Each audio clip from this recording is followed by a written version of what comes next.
Ингушский Белинский. Так называли первого ингушского литературного критика Абу Мальсагова. Он собрал и систематизировал все труды наших писателей, выпустил в свет уникальные работы по ингушскому фольклору, в их числе не только сказания и предания, но и народный юмор и песни. Погрузиться в дальнюю эпоху может любой посетитель выставки. Люди добрые, подходите, в мою сторону слух обратите и послушайте речь мою. Так считается и считалось, что кому воевать случалось, тот искусен в грозном бою. К 85-летию со дня рождения Абу Мальсагова Насбиблиотека подготовила не только выставку. Сотрудники составили подробный библиографический указатель, где рассказывается о творческом и жизненном пути человека, отдавшему почти полвека развитию национальной литературы. Это вообще очень хороший объемный труд, и мы рекомендуем его ученым, студентам, писателям, учащимся, преподавателям школ и вузов.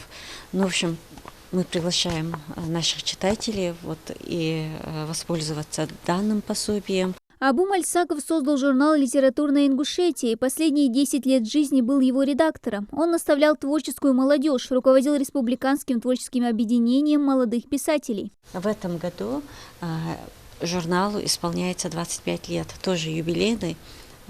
Вот такая вот интересная ситуация. И в этом журнале публиковались практически все наши писатели, и до сих пор публикуются.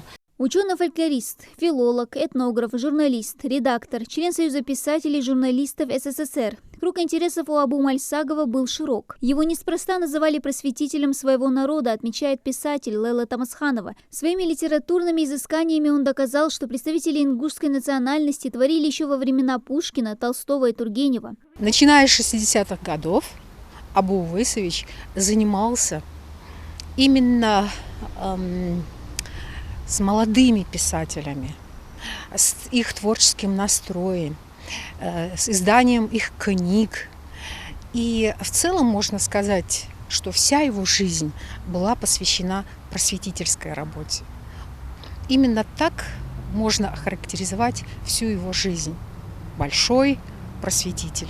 Более 40 лет он также плодотворно трудился над изучением сложных проблем зарождения и развития ингушской литературы XX века. В различные годы были изданы его книги «Ингушский фольклор», «В боевом строю», «В ногу с эпохой». Абу Мальсагов умер в марте 2007-го на 70-м году жизни. Собранный им за долгие годы архив был и остается бесценным национальным достоянием ингушской литературы и фольклора. Дана Плиева, Адам Далаков, Новости 24.